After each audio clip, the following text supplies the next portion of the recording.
Hello welcome साथियों, देवभूमि education point में आपका स्वागत है।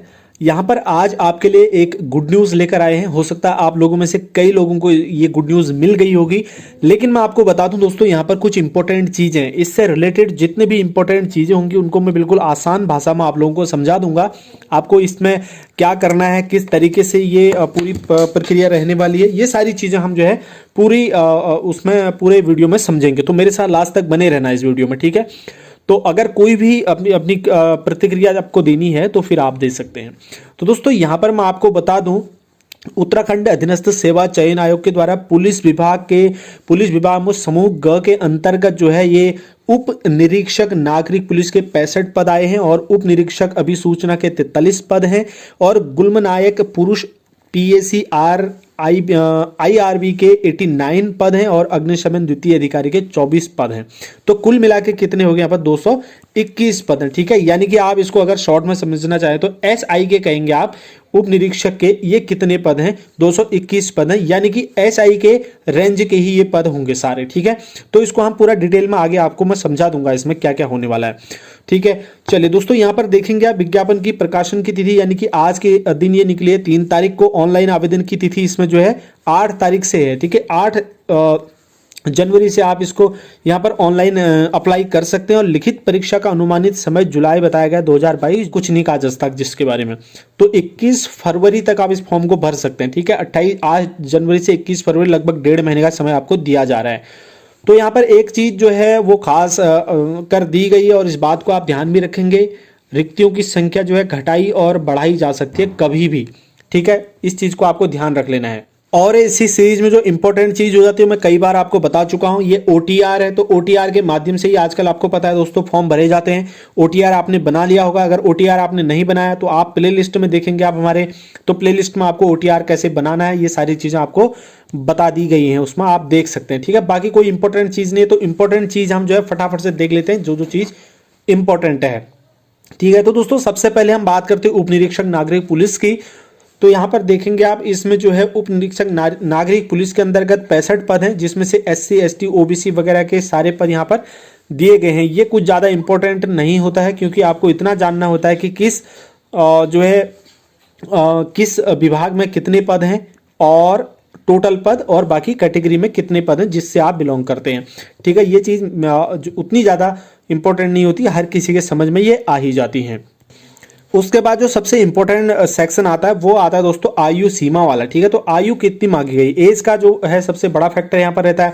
मैं आपको यहीं पर क्लियर कर दूं एज के बारे में। तो यहाँ पर जो है देख सकते हैं आप 21 से लेके 28 साल के जो लोग हैं वो इसमें अप्लाई कर सकते हो। जो एज कैलकुलेट होगी आपकी वो होती है 1 जुलाई 2021 को होगी, ठीक है। 1 जुलाई 2021 को आपकी एज कैलकुलेट होगी।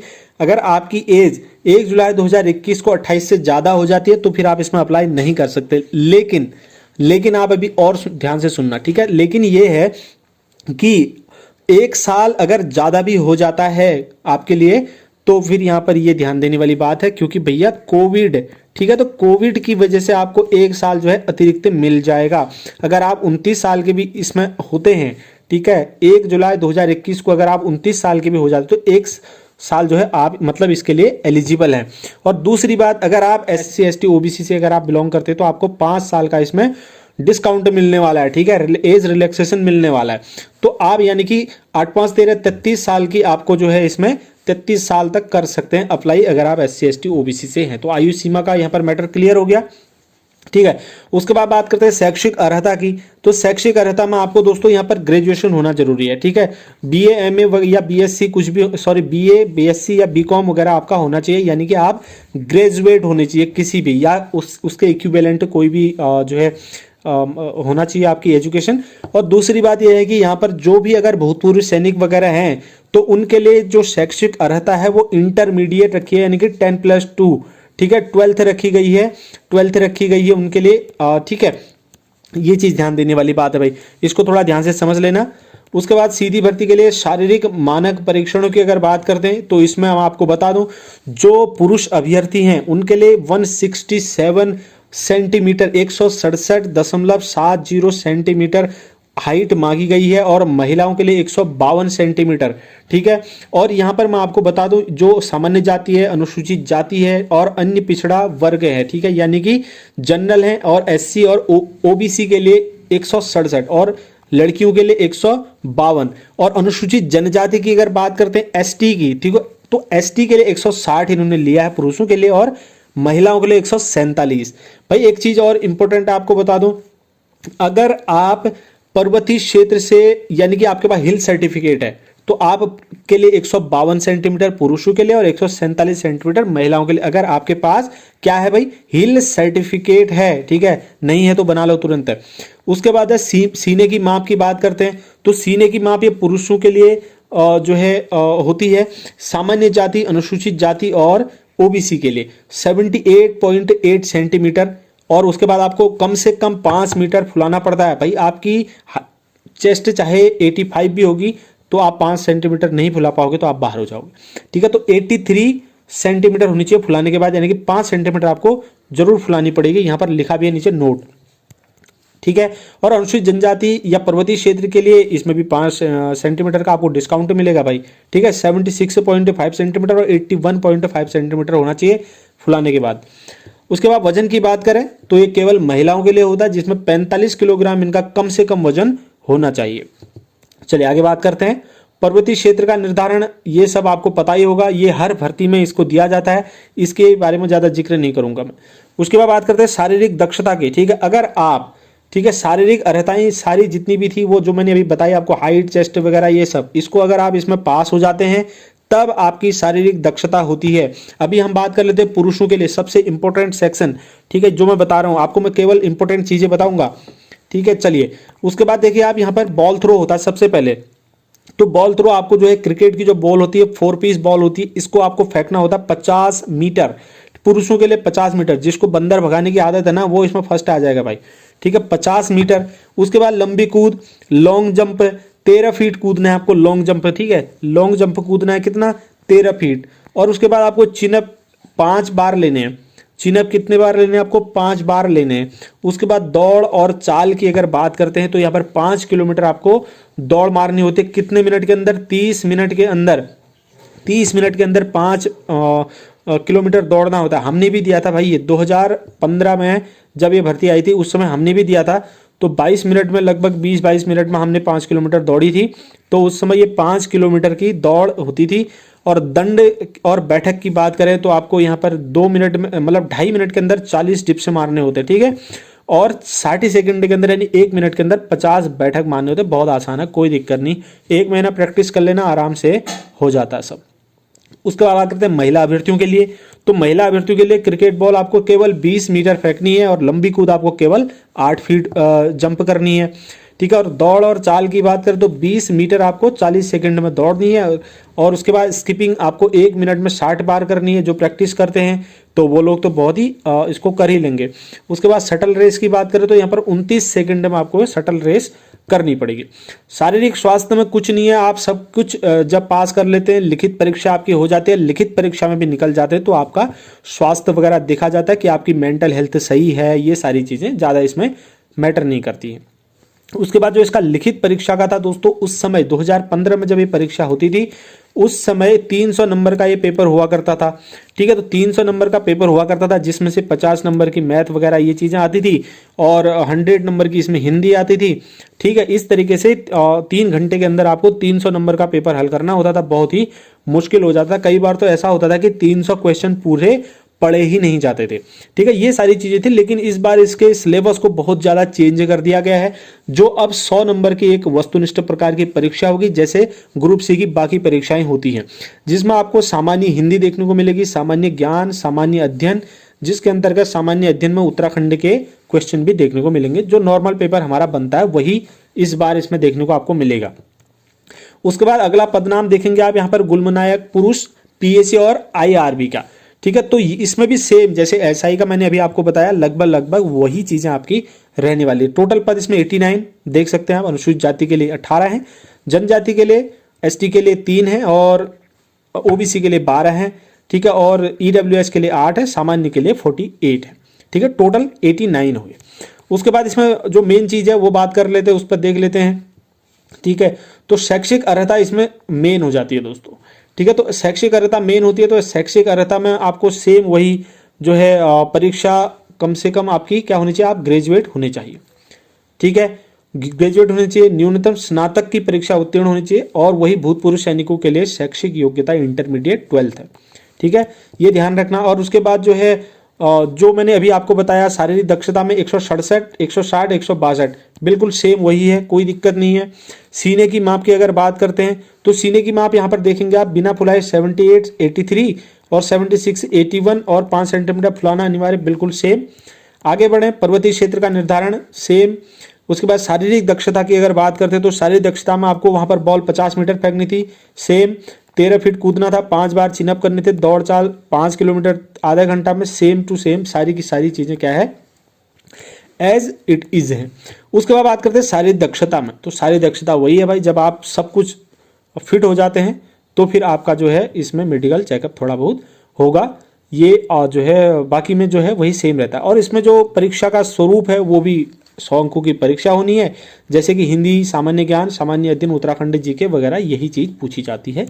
इसका भी कंप्लीट हुआ। बात करते हैं उसके बाद पदनाम की, अग्निशमन द्वितीय अधिकारी का, तो इसमें भी सेम ही रहने वाला है। मैं आपको बता देता हूँ थोड़ा थोड़ा। तो योग इसका 24 है, टोटल 24 पद हैं इसमें।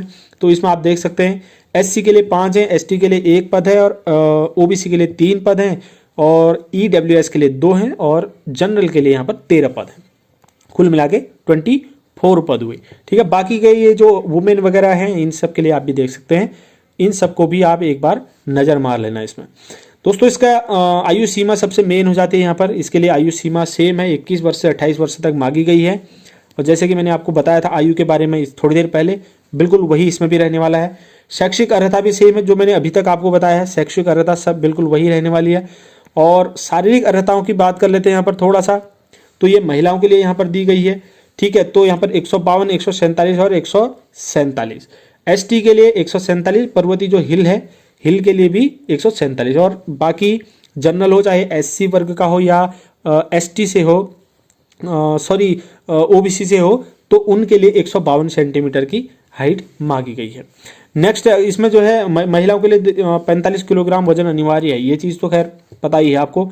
और यहाँ पर बात करते हैं महिलाओं के लिए क्रिकेट बॉल थ्रो की, तो भाई यहाँ पर 20 मीटर आपको बॉल थ्रो करनी है, 8 फीट लॉन्ग जंप करनी है, लंबी कूद करनी है।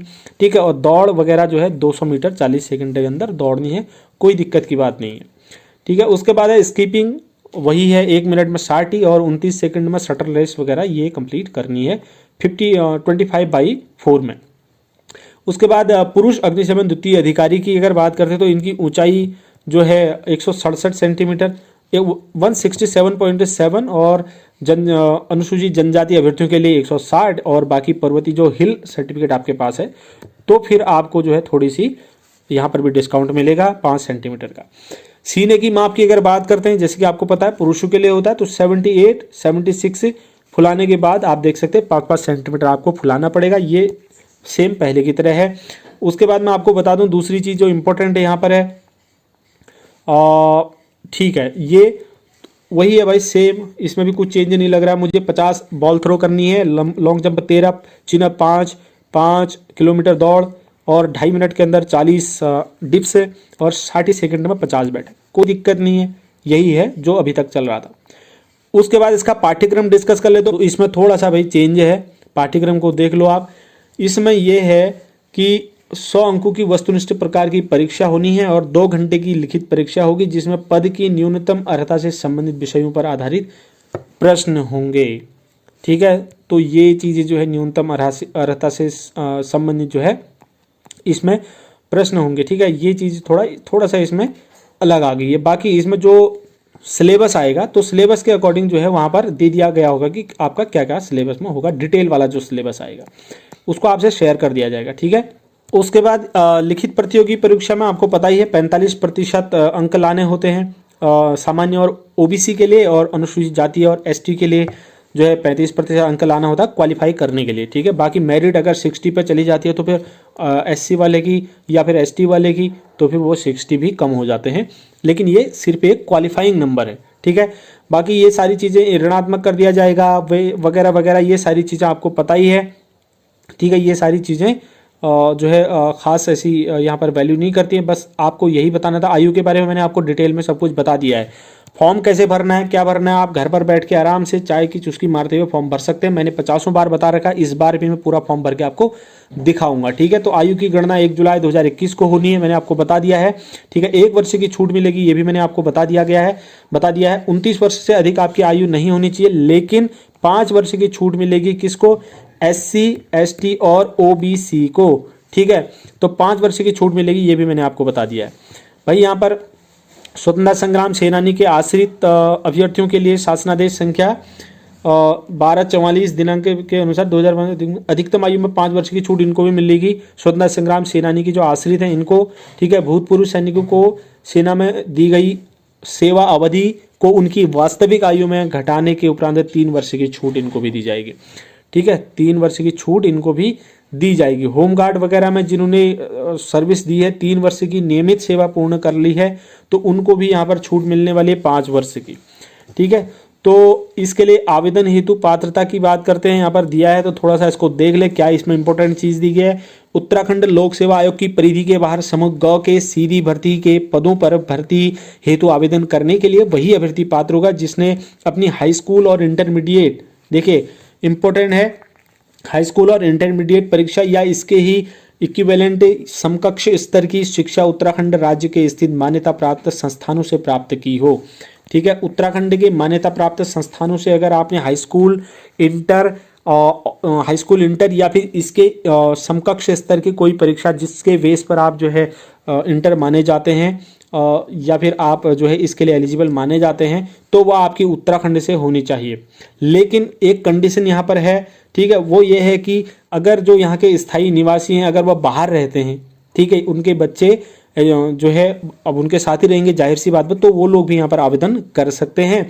और बाकी कुछ ऐसे लोग भी होते हैं जैसे मान लीजिए वो बाहर से हैं, यूपी से हैं, ठीक है, यूपी से हैं लेकिन वो यहाँ पर उत्तराखंड में जॉब करते हैं शासकीय अर्ध सरकारी वगैरह में, तो अब उनके बच्चे भी यहीं पर होंगे तो वो लोग भी इसको अप्लाई कर सकते हैं। अर्धसैनिक बल हैं, सैनिक हैं, ठीक है, ये सारी चीज़ जो भी थी अब मैंने आपको पढ़ के बता दिया है, ठीक है। चलो बाकी की चीज़ें इंपॉर्टेंट नहीं है, वो सारी चीज़ें, चरित्र आपका कैसा होना चाहिए भाई, अच्छा ही होना चाहिए, चोर डाकू तो नहीं होना चाहिए, है ना, ये सारी चीज़ें इंपॉर्टेंट नहीं है। जो इंपॉर्टेंट थी वो मैंने आपको बता दिया है। बाकी सिलेबस में आपको बताऊंगा, इसका सिलेबस में आपसे डिस्कस करूंगा अच्छी तरीके से। अगर फिर भी आपको कोई डाउट अगर लगता है तो फिर डाउट के बारे में आप मुझसे पूछ सकते हैं दोस्तों। बस यही इंपॉर्टेंट चीज़ें थी मैंने आपको बतानी थी, जो बता दी है। बाकी की चीज़ों के लिए हमारे साथ जुड़े रहें, बने रहें हमारे साथ। नेक्स्ट वीडियो में मिलेंगे, तब तक के लिए ढेर सारी शुभकामनाएं। धन्यवाद दोस्तों।